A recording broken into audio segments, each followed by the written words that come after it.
Hi all.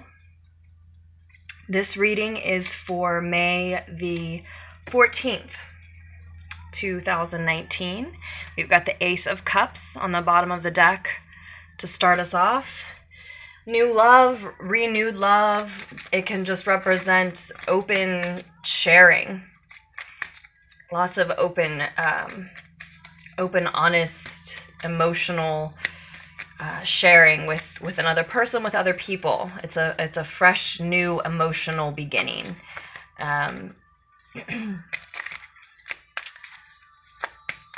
opportunity, even, just to share openly and honestly with other people. One that we can take or not take sometimes. 9 of Wands.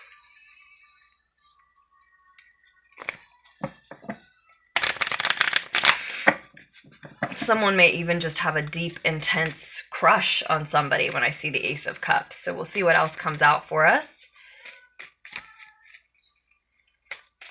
It's certainly an opportunity for happiness. And our first card out depicts someone sort of looking over their shoulder, looking back to the past, I think. Again, we'll see what else comes out for us. Now, these readings, as usual, are for the collective, for any and all signs. Of course, we all have every zodiac sign, each of those 12 energies within our own chart. That is true whether you are versed in your own astrology or not. I know the messages can't resonate with every single one of us every single day, but it could be for anyone of any sign.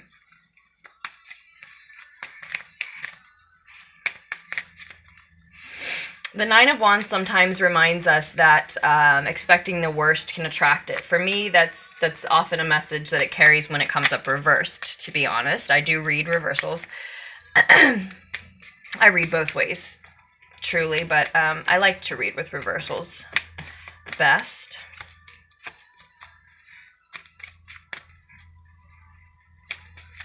Can just be someone waiting, someone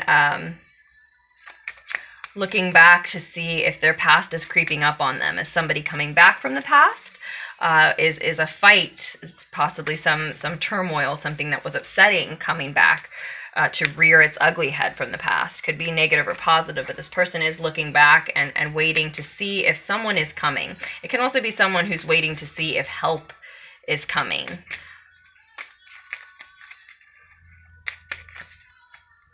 I was just about to give up. The Wheel of Fortune is our second card out. So this speaks of fate, the divine timing. We've got the Ace of Wands in the root of the situation. The King of Cups and the 8 of Cups are in our recent past.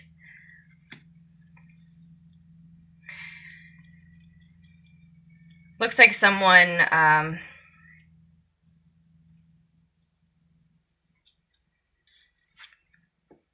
had a very intense, passionate encounter in the root of the situation. It could have been a passion for another person. Certainly, since I see the 8 of Cups, then in the recent past, it could have been a passionate love affair with someone whom you then had to walk away from in the recent past. And you're sort of waiting now to see, is it time yet for them to come back? Is it time for us to be together? But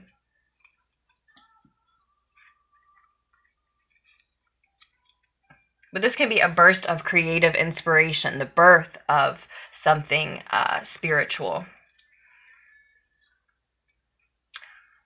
So there could have been a birth in the root of the situation, and then someone had to walk away from the father, especially if we're talking about a Cancer, Scorpio, or Pisces masculine energy. It's possible. This can also just be the birth of something creative and spiritual in terms of a creative passion project. That seems likely since the Page of Wands came out as I was saying that. It seems like somebody, as I said, had this passionate encounter. So maybe a burst of inspiration to write something, paint something, sing something, perform something, create something, or just to engage in any type of work that you're passionate about, that is a creation of yours. But it was this moment of birthing it into the world. So maybe sharing openly with other people about it, since we saw that Ace of Cups on the bottom of the deck.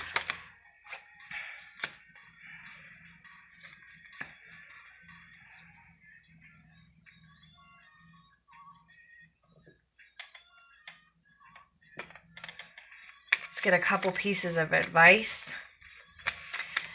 In the near future, though, it looks like this passion, whatever this passion was, it may have been a passion project. Again, it may have been a person, and trying to be with them is like a project you're passionate about. But in the near future, whatever this passion is, it's lacking energy, lacking enthusiasm.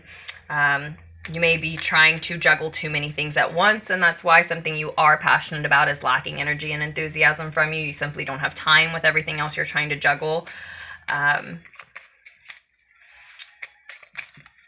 If you are waiting on a message from someone you're very passionate about, perhaps a youthful, fiery energy, so they may have prominent Aries, Leo, or Sagittarius in their chart, but maybe not. Don't get hung up on the signs, as I always say. Could just be somebody who's a passionate individual, or an individual you're passionate about.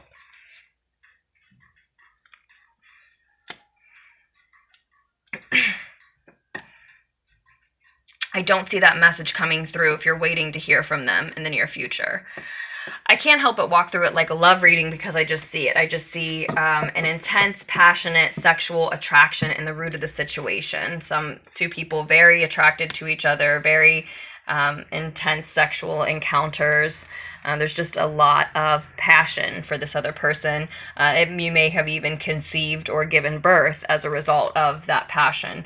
Either way, in any case, in the recent past, someone using their emotional intelligence deduced that the situation was quite toxic, and you are advised to keep it in mind that it was, and there is a reason that this person deduced that. It may have been you. Again, Cancer, Pisces, Scorpio energy here, also mature masculine energy here. Now, we all have masculine and feminine energy in us, so it doesn't matter if you're female when I say that, but it could have been them. It could have been a mature, maybe water sign, again, Cancer, Pisces, Scorpio, masculine with a high emotional IQ who walked away from the situation. Or, this might be representing you, embodying that energy and making the call that there's something toxic here, even though there's a great sexual attraction, and I need to walk away from it. Somebody did. Somebody walked away. And it was out of maturity. It was out of having a high emotional intelligence, having their own emotions under control, quote unquote, for lack of a better way of saying that. I don't think any of us have our emotions under control, but it's just a way of saying it.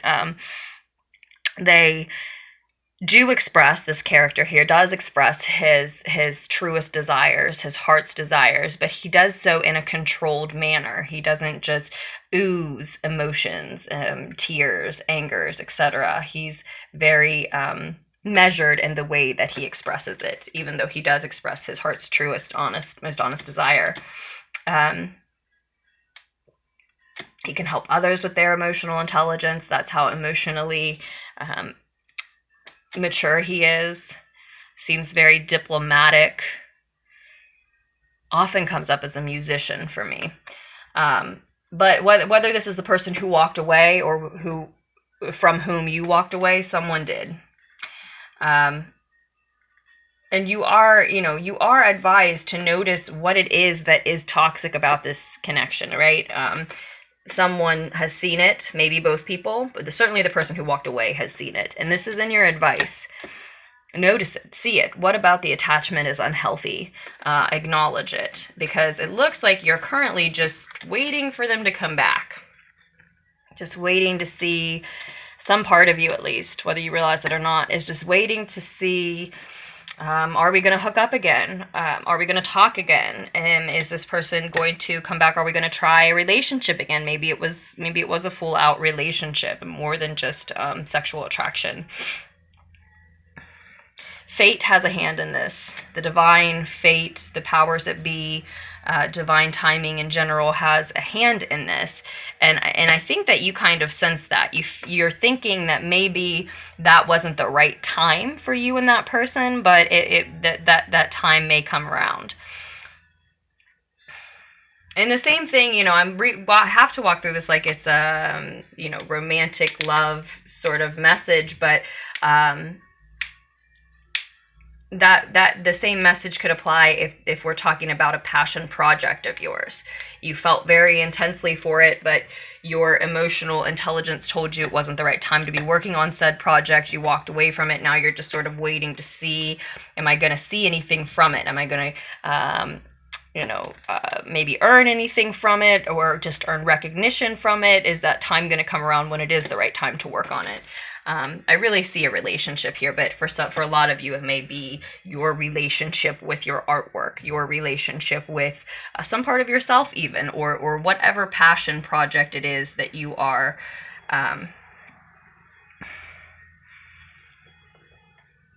were inspired by here in the root of the situation, that you were inspired to create in the root of the situation. But in any case, as I said, any messages you're waiting on, I don't see them coming in the near future, especially if it's a younger Aries, Leo, or Sagittarius, or just a younger, enthusiastic, energetic, bold, feisty energy, who maybe has some of those energies, Aries, Leo, Sagittarius, prominent in their chart. So especially if it's that immature, fiery energy, but even if it's just someone that you felt very passionately toward, or whom felt very passionately toward you, or both,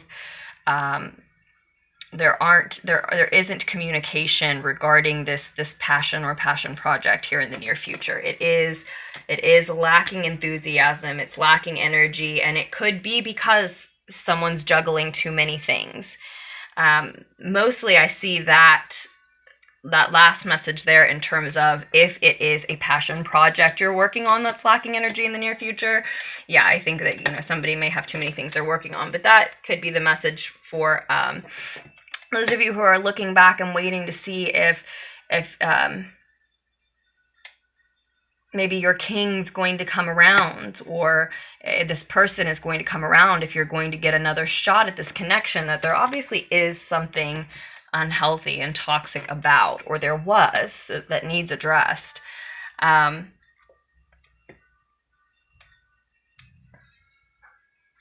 you are attached, you are addicted to either this art form, whatever this passion is, this person, this work, you are addicted to it. Now, also, Saturn is still retrograde in Capricorn. I don't have, and I think Pluto and Saturn are still retrograde in Capricorn. So I might be seeing the double energy a lot lately in relation to Capricorn and Saturn. Where is Saturn in your chart? What house does Capricorn rule in your chart? Again, it's retrograde. Saturn's retrograde in Capricorn with Pluto also retrograde there.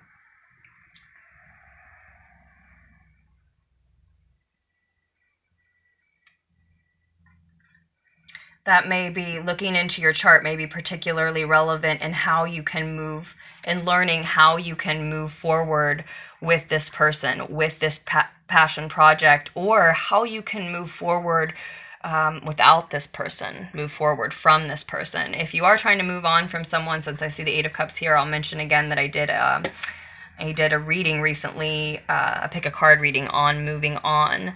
So you can find that if that's your scenario. But it looks like a lot of you don't want to move on, and you're being advised here to stand up for yourself, to stand up for your beliefs. And what I'm sensing is a lot of you are believing that this relationship, this person, this passion should come back around and in good time, when the timing is right. And that's what you're waiting on. You're thinking, you're hoping and thinking that maybe this time the timing is right now, today, May 14th, or soon, right?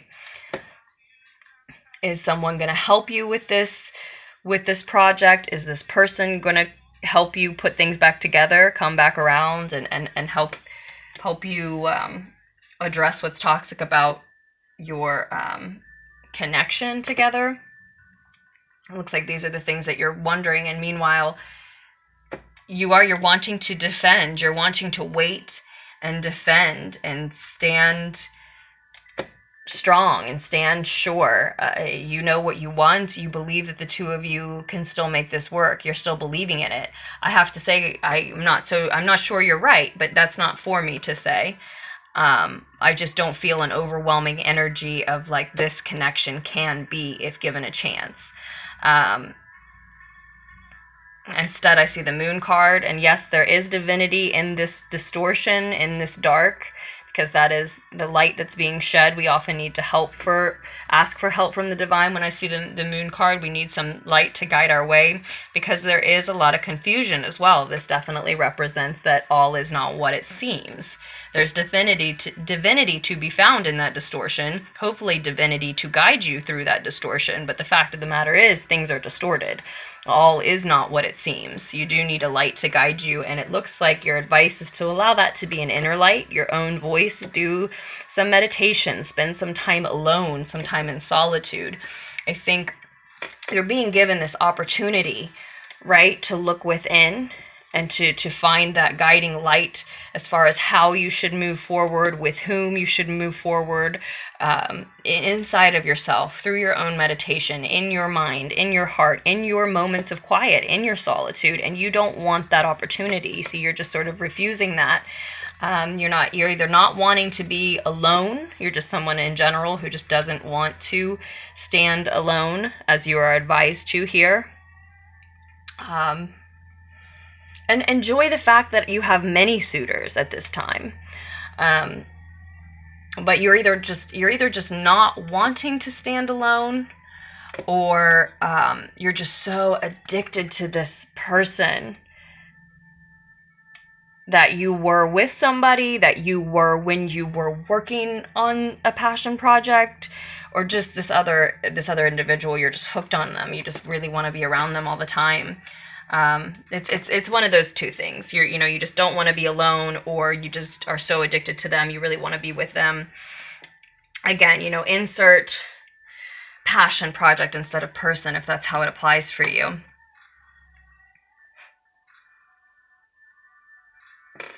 I need one more card on the Six of Cups, and then that will be our lunar pool for today. I know it's definitely later in the day than I wanted it to be. Sorry about that. I hope the insight still reaches whom it was meant to reach. Oh, wow. The Seven of Cups. The Six of Cups and the Seven of Cups. And now the Nine of Pentacles on the bottom of the deck. This is definitely advising you to stand alone, enjoy your independence, work on your financial independence, enjoy the fact that you have many suitors, and take advantage of this opportunity that you have to focus within. What do you think? What does your inner voice, your inner wisdom tell you? What is your higher self saying to you? What advice is that giving you about, this person, this project, this path? Again, how to move forward, or whether or not to move forward with this person.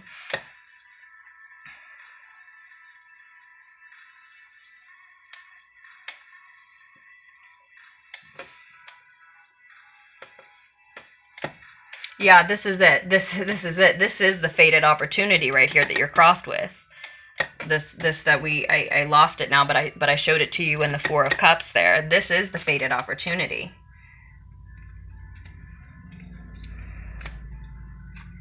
Divine timing is at play because it has divinely orchestrated this opportunity for you to step back and look and see, wow, I have a lot of people interested in me, not just this one person that I'm addicted to, or a lot of different options and possibilities as far as what passion project I want to work on, in other words, right?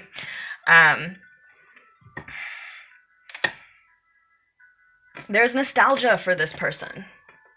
Again, maybe we're talking about who you used to be when you were working on something, but for so many, I feel like it's this other person that you were with. There's nostalgia in the outcome of the situation. Nostalgia and a confusing amount of options. So you continue to have fond memories of this person, to feel possibly for some of you a soulmate-like bond with this person. You continue to long for something from your past. long for, honestly, some kindness, something that was kind to you in your past, something, someone who admired you, or maybe a time when you were admiring someone, right? The purity, the innocence that is pictured here is what you're nostalgic for. And somebody may be giving you a gift regarding this situation and the outcome here.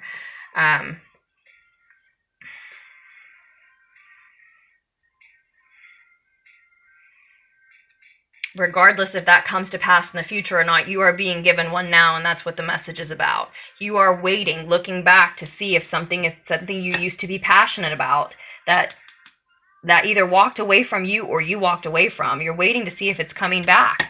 Am I going to get help on this? Is this person coming back?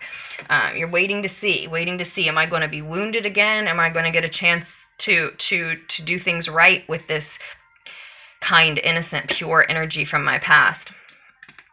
And meanwhile, you are being offered a fated opportunity to just stand on your own, to work on your financial independence, to enjoy the benefits of being someone who has all these options, all these suitors. You've got 77 here on the table now. So this is like often a congratulations, keep going, keep moving forward. And see, you're looking back and you don't want to take advantage of a fated opportunity to look within, listen to your own inner wisdom, your own guide. Figure out what beliefs of yours you want to stand up for. There was something toxic here.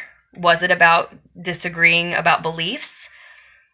There was something toxic in this connection. There was something unhealthy about it. If you were working on a passion project, maybe you were working on it too much to the detriment of other things in your life. If it was a person, maybe your beliefs clashed and that needs addressed. But what are your beliefs that you want to stand up for? What things won't you compromise as you work on this connection or this passion project, whatever this passion is? What won't you compromise? Listen to yourself. Take this opportunity to stand alone and look at all of your options, all of your available paths, and then go within and listen to which one sounds right for you, which one sounds joyous and happy and fun for you, and what are you not willing to compromise along the way? What are you willing to give to this person or project? What are you not?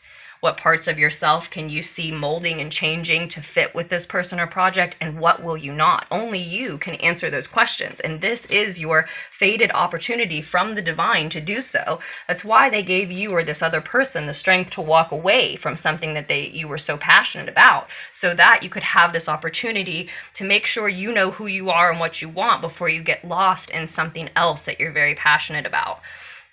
Again, the outcome of the situation is there's still a nostalgia, there's still fond memories here, and it's going to create confusion for sure. That continues to be an option for you, basically. You can continue to look back and wait.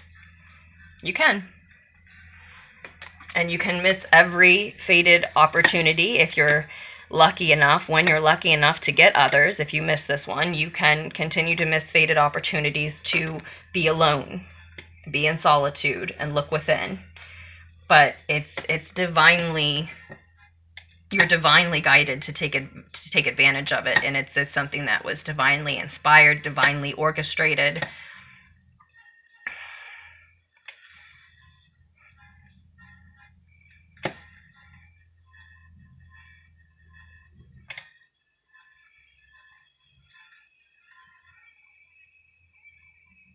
I think ultimately, I don't think this person, if it's a person, I don't think they are coming back around. I'm reading this as ultimately in the outcome of the situation, they are just a memory. They are just something that's a fond memory that you are nostalgic for. Now, again, that doesn't mean that they're not an option. You have the option to look back and probably to go back for a lot of you. But is that what you really want to do? Do you know how to address what was toxic about the situation so that it's healthy now? Or are you in a space of saying, I don't care. I don't care if it's healthy. I don't care if it's toxic. I just want to be with them. Then there's no point for you to be here, right? That you're here to receive the message that that's not what you're supposed to be doing right now. But if that's how you feel, then there's no point for you to be here. I mean, we can all go engage in toxic, unhealthy behaviors at any moment we like. We have free will to do so. And all of those are going to be options that are available to you. You'll still have this nostalgia. You'll still have this longing for something from your past. Is it really them? Or is it, again, like I was saying, just a version of yourself, a kinder, purer, more innocent version of yourself that time and that person perhaps reminds you of? Maybe that's why it's so hard to let go of. But going forward, going back, indulging in any toxic behaviors are all on the table here in the final outcome. I mean, you're going to have all these options to continue to stay lost in your memory and nostalgia, or to walk back and do something about it. I don't think they're coming to you. And I don't think you should go back to them until you know what was toxic, how to address it, how to stand up for what you're not willing to compromise, and that you're sure that your inner wisdom says this is the path for you. There's a reason you're being given the opportunity to ask yourself those questions. That's what this reading is about. That and perhaps ultimately coming to the decision that it's time to focus towards your financial independence rather than another person or anything else, right? But in any case, I will leave it in your capable hands from there. Moving forward, I hope you all make wise choices for yourselves. Don't feel boxed in or determined by anything we see here. This is a snapshot of the path that we're on now. And of course, like I said, I know it can't resonate with everyone every day. If it didn't, I do hope that a lunar pool on a different day resonates with you. I will be getting to the May mid-month readings very soon. I did 3 May readings, but the other 9 signs, you're going to get mid-month readings. I am right on top of it. I'll be right back with those. I hope you all check those out as well. Thank you so much for all of your support to Lunartics Tarot. It means the world to me, for commenting, liking, subscribing, sharing, donating, and for all of your orders. Thank you, thank you, thank you. I love you all, and I will post another reading for you very soon.